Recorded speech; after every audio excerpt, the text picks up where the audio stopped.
Salut et bienvenue dans cette vidéo. Dans la vidéo d'aujourd'hui, nous allons ensemble installer le système d'exploitation Linux dans une machine virtuelle. Mais déjà, avant de procéder à l'installation du système d'exploitation Linux de manière terre à terre dans notre machine virtuelle, il y a un certain nombre d'étapes que je ne vais pas aborder en détail dans cette vidéo. Je vais quand même vous les présenter brièvement. Donc, déjà, nous allons installer Linux dans une machine virtuelle. Cela veut dire que nous devons avoir une machine virtuelle sur notre système.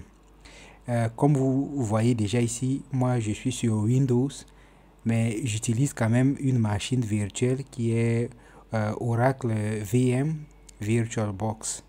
Je suis en train d'utiliser VirtualBox. Vous pouvez avoir une autre machine virtuelle. Mais pour cette vidéo, nous allons procéder dans VirtualBox. Donc déjà, pour avoir VirtualBox, vous allez ouvrir votre navigateur préféré. Et puis, vous allez saisir ici virtualbox.org. Virtualbox.org. Et puis, vous allez vous retrouver sur cette page Home. Déjà, ici, vous pouvez cliquer sur Download. Et vous allez vous retrouver sur cette page où vous pouvez choisir le type de package qui correspond à votre machine, qui correspond au système d'exploitation présentement installé sur votre machine. Si vous êtes sur la page Home, au lieu de cliquer directement sur Download ici, vous pouvez aussi faire la même chose en cliquant sur cet onglet Download. Vous allez encore vous retrouver sur la même page. Et comme je suis sur Windows, je vais choisir la première option qui est Windows Host. VirtualBox est un outil multiplateforme. Donc, vous n'avez pas que Windows, vous avez Mac OS, vous avez Linux par exemple et d'autres systèmes d'exploitation. Mais comme je suis sur Windows, je vais cliquer sur la première option. Le téléchargement est en cours ici. En général, ça ne va pas prendre beaucoup de temps. C'est léger, ça fait juste 119 mégaoctets. Donc, nous allons ouvrir le dossier du téléchargement. Et une fois que vous êtes dans votre dossier de téléchargement, vous pouvez double-cliquer ou bien cliquer, ça dépendra de votre ordinateur, sur le fichier exe que vous avez téléchargé pour procéder à son installation.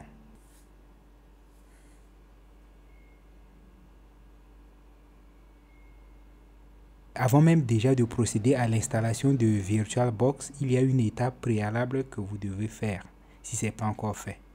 Donc, il va falloir que vous activiez la virtualisation sur votre ordinateur.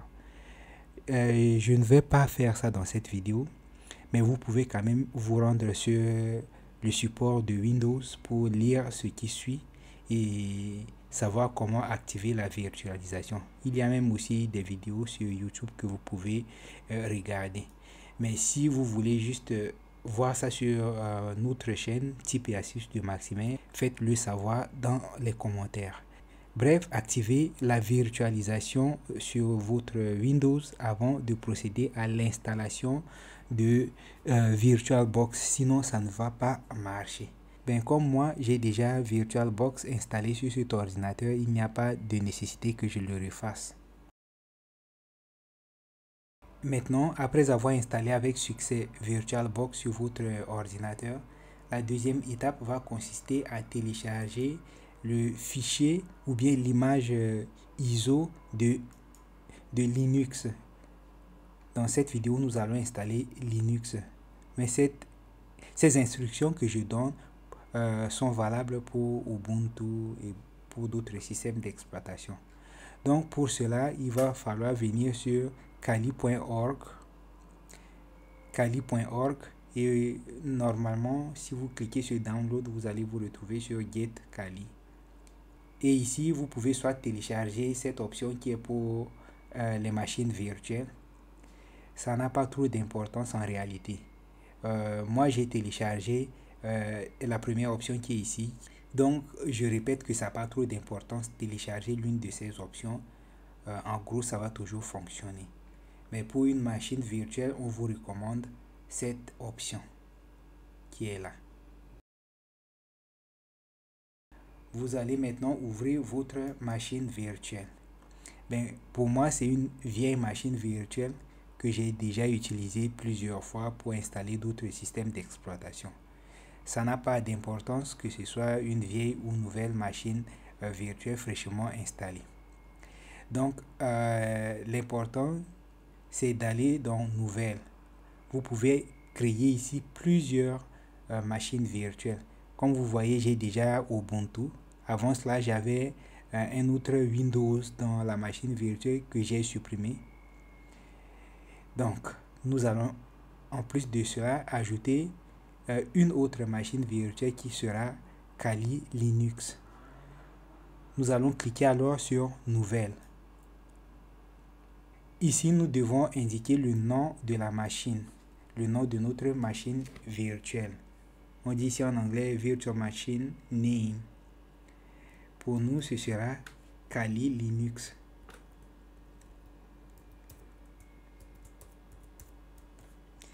Ici, vous allez choisir le chemin vers le dossier de stockage de votre machine.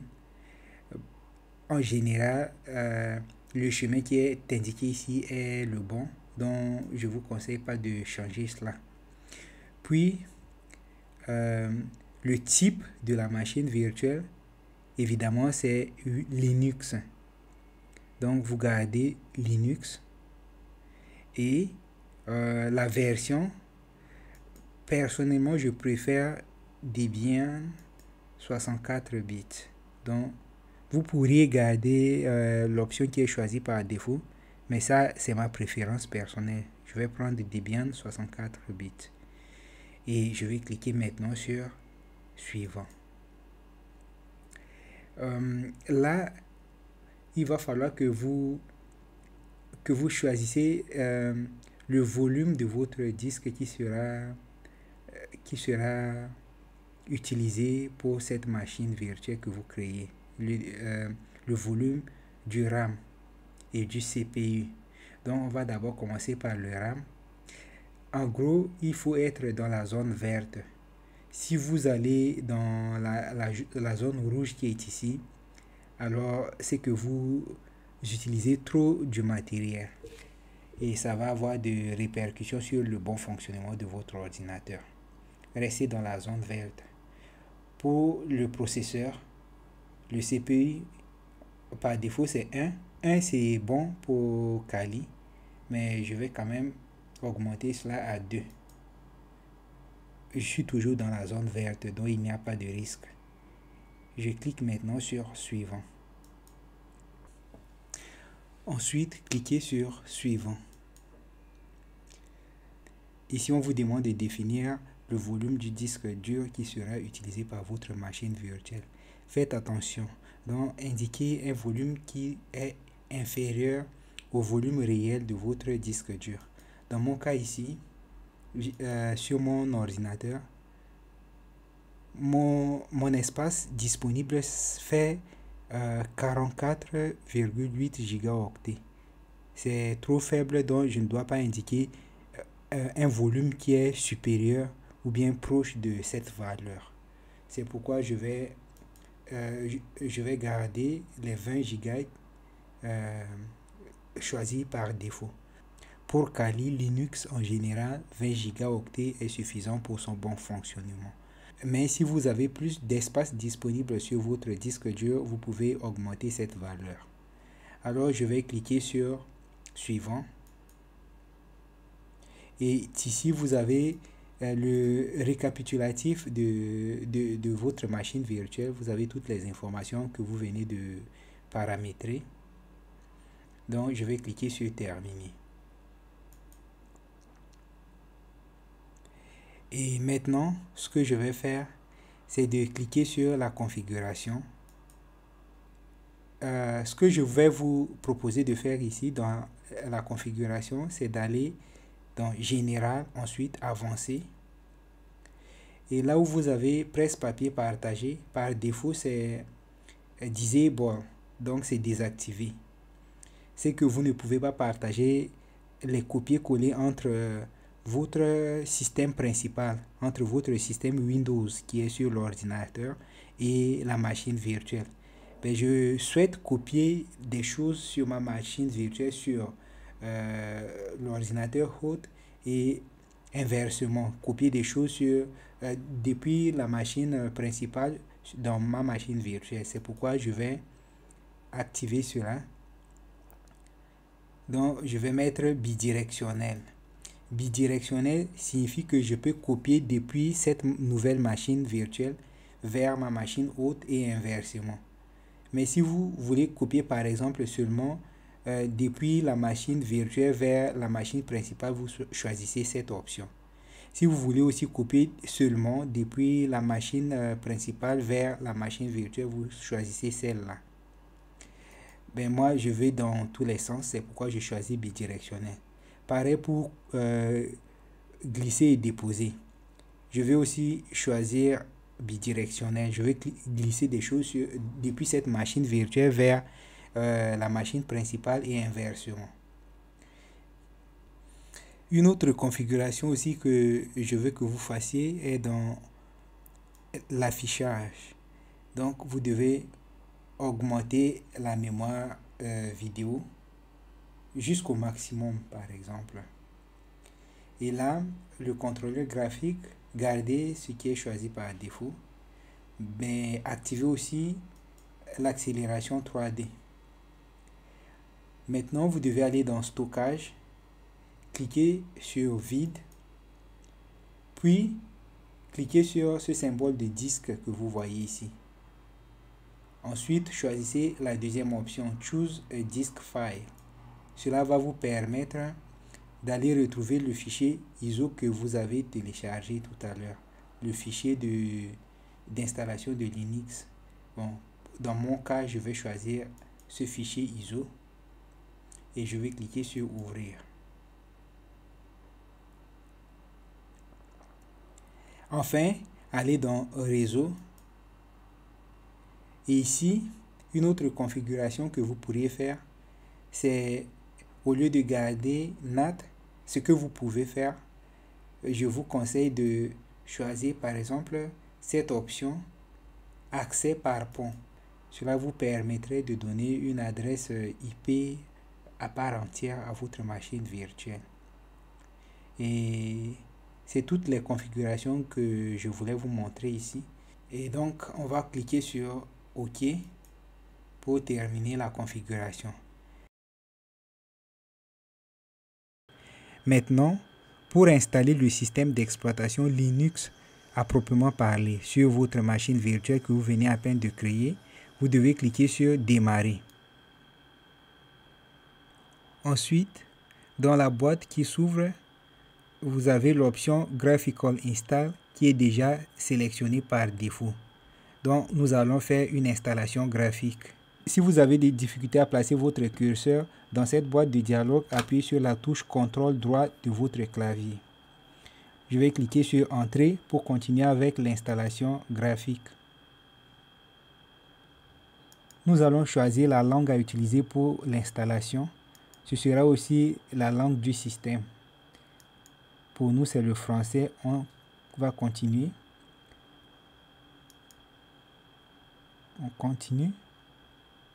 Le type de configuration du clavier, c'est un clavier français, donc AZERTY. Continuer. On nous demande d'indiquer le nom de ce système. On garde Kali et on continue. Pour le nom du domaine, on n'indique rien. On clique sur Continuer. Pour le nom d'utilisateur, je vais seulement écrire Moïse avec un I. On vous dit ici d'indiquer votre nom complet, mais en réalité, ça n'a pas trop d'importance. Vous pouvez seulement écrire un pseudonyme et ça ira. Cliquez sur Continuer. Je vais utiliser ce même nom pour le login. Et ici, je dois indiquer un mot de passe. Et puis, on doit confirmer ce mot de passe. Pour vous rassurer que vous avez correctement saisi votre mot de passe, vous pouvez cocher cette case pour afficher et vérifier votre mot de passe avant de cliquer sur continuer.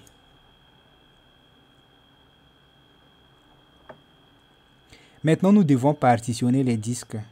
Si vous voulez faire une partition plus sécurisée, je vous conseille de choisir la troisième option qui est un partitionnement de disques chiffré. Mais je ne vais pas faire ça dans cette vidéo. C'est pourquoi je garde la première option et je clique sur continuer. On garde tout dans une seule partition. C'est même recommandé pour les débutants. Continuer. Puis on va terminer le partitionnement en cliquant sur continuer. Choisissez oui pour appliquer les changements sur les disques. Puis continuer. On procède maintenant à l'installation du système de base. Cette étape est généralement un peu plus longue, donc on se retrouve juste après pour continuer. À cette étape, nous devons sélectionner et installer des logiciels. Nous avons déjà des logiciels qui sont sélectionnés par défaut, mais s'il y en a qui ne vous intéressent pas, vous pouvez les exclure de la sélection. L'environnement de bureau par défaut de Kali, c'est XFCE.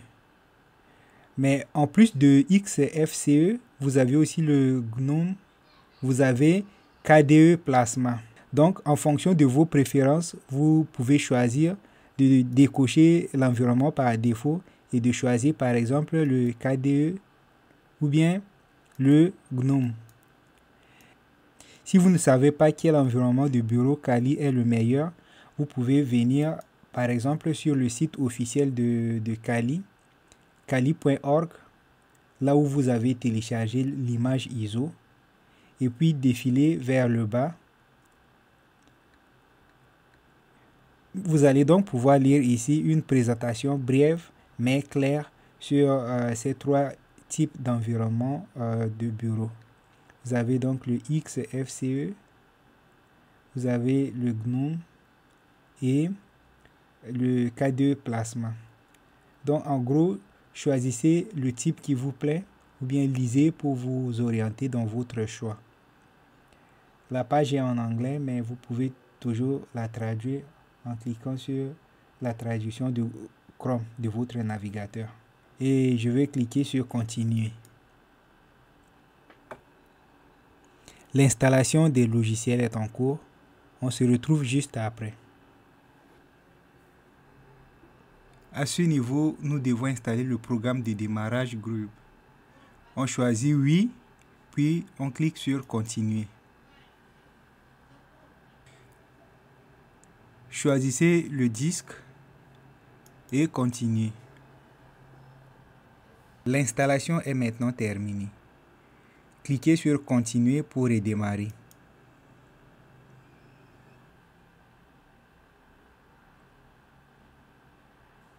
Notre ordinateur virtuel est presque prêt. Nous allons seulement indiquer le nom d'utilisateur et le mot de passe pour se connecter à notre session. Le nom d'utilisateur que j'ai créé lors de l'installation de Kali est Moïse avec I, pas I tréma. Et le mot de passe,